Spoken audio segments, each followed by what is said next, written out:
Hello everybody, this is Little in Hawaii. Well, I was talking to myself for 5 minutes. I'd forgotten to switch the camera on. Anyway, the first item of these shabby chic items I'm going to show you, which I made the last few days. You'll see them in my shop next year.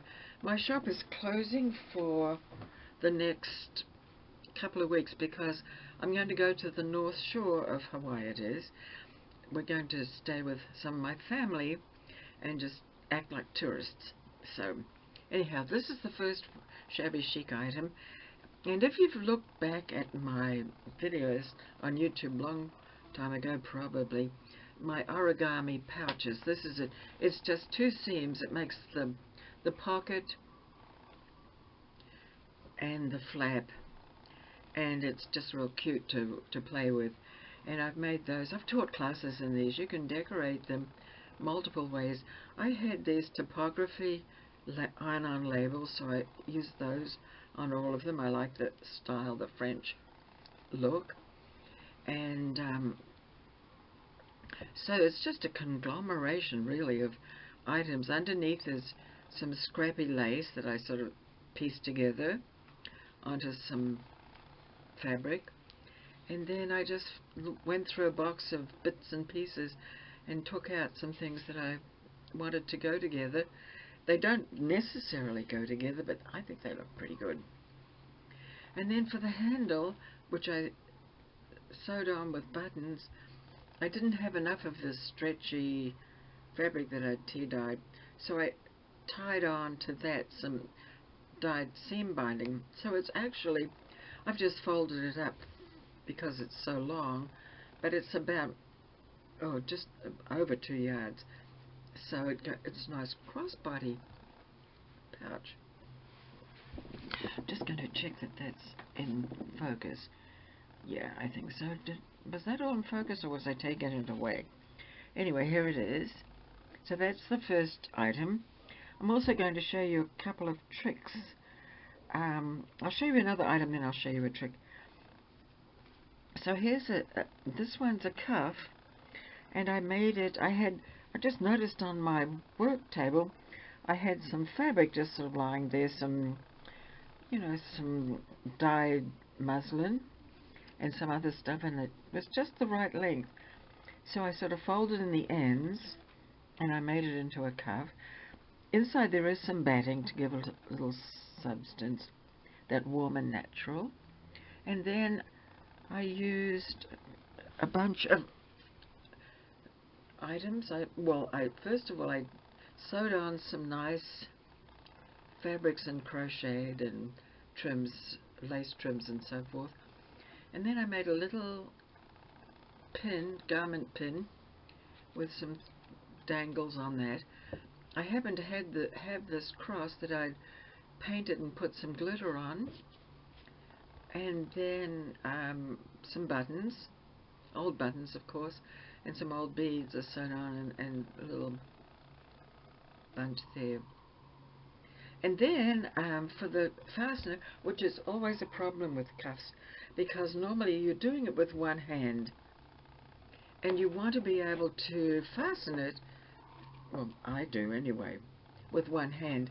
And if you fumble around like I do, that's not always easy to fasten it. So I came up with one of my many ideas.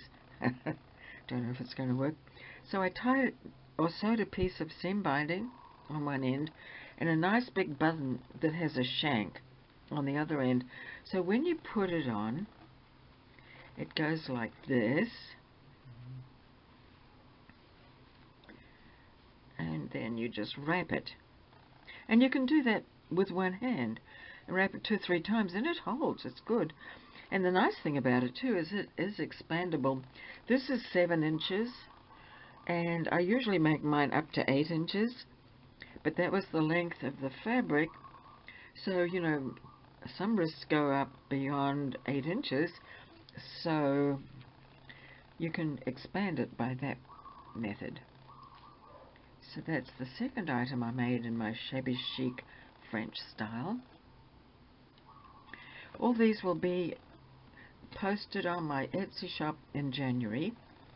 And then I had a filet, small filet lace that I'd coffee dyed quite a while ago, so I made a little bag. And another one of the typography labels. This one says Chateau. And I just made a patch that I put on. I put that on separately with some lace either end, and then one of my shabby flowers here. For the hanger, oh, it has some extra lace attached around the top as well. For the hanger, again I had to patch or piece pieces. So this is some torn silk, all tea-dyed, and I just took different pieces of fabric. There's some lace, there's some seam binding, and I knotted them all together so that it makes a nice long hanger. And of course I've just tied it up for photography purposes. So that's the third item. Maybe I'll just put them there.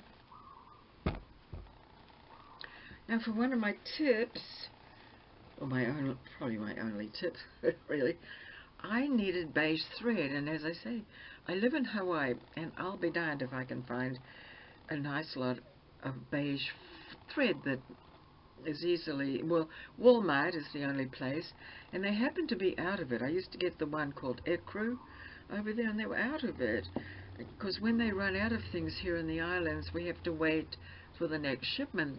I happen to have, back in my old days when I used to do a lot more work with big spools, like serging for example, I happened to have a whole bunch of white, and I thought, oh, too bad that's not the right color. I want a sort of a beigey ecru with it. I wonder what would happen if I dyed it. So I just took it like this.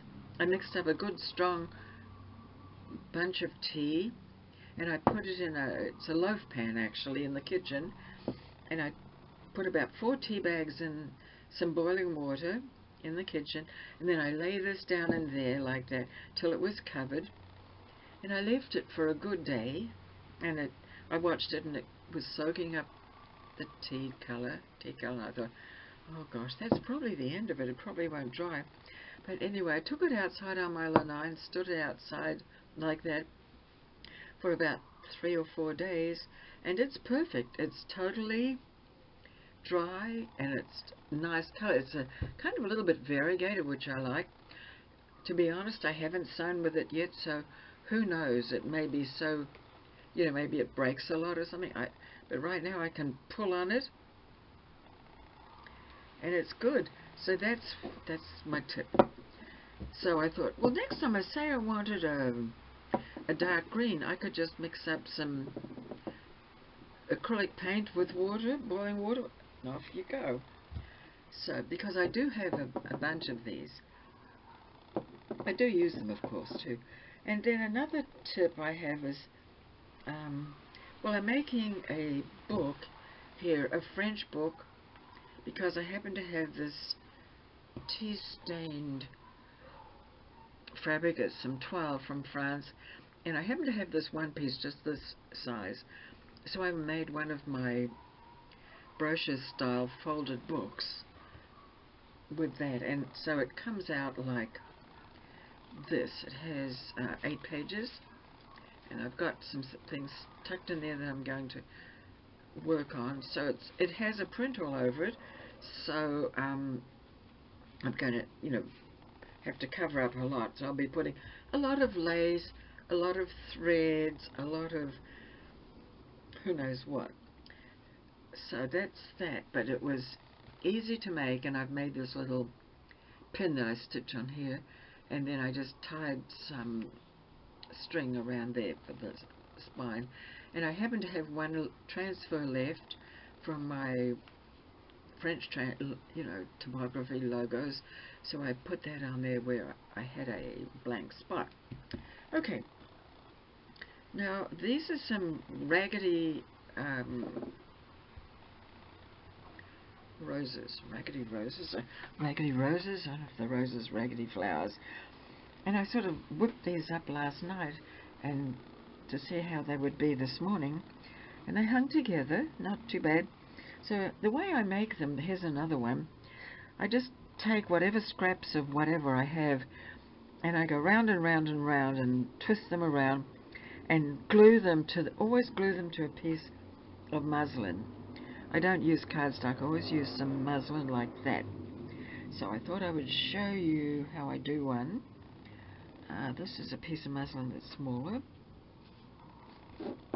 And I mean, they're not fancy at all. In fact, this is probably a pretty coarse one because I take a big piece and I will probably cut it shorter. But this is ripped off, I think this is on a pillowcase, the edging of, crocheted edging off a pillowcase. And I tea stained it a long time ago.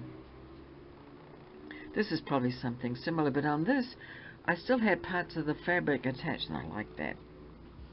Now I could cut some of this off because it is pretty thick. However, let's see how it works. And I do use glue for this.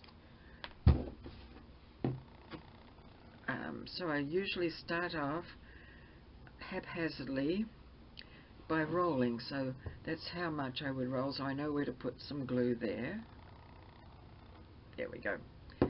Maybe a little more. So just gives me an idea of where to roll it, and sort of a center to hold on to as well. So that's the center. Then I just twist it and do a little more like that. And I'd give it a couple of good twists to start off. And then I don't want to twist it this time. I want to have some of this show. So instead of twisting, I'm just going to wrap that part. So I'll do a little bit of a wrap around. And now I think I'm going to twist the other way this time. See what happens. Gives a more of a sort of petal look. So I'll do another little bit of that here. My hands don't work too well since I had the stroke. They're somewhat numb still because my stroke was on the right side. I'm doing good though, thanks, if anyone's interested. It's old news. That was 2 months ago. Okay, so now, let me see, I'm going like this.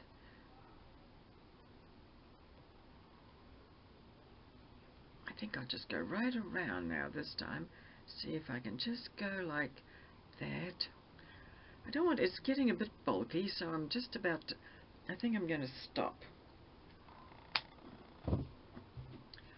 So I'm stopped. And then I put something in the middle, of pearl or something. And another thing I often do, which I haven't got here, I was tuck in some little frayed bits in between there.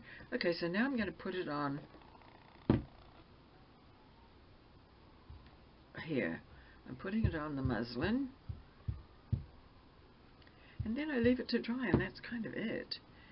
And then, of course, later I can cut the muslin off. And later on I can jazz it up a bit more if I need to. I can take some fibers and tuck in between, or some other pieces of fabric. Put several beads or pearls. I could make a leaf to go around the edge.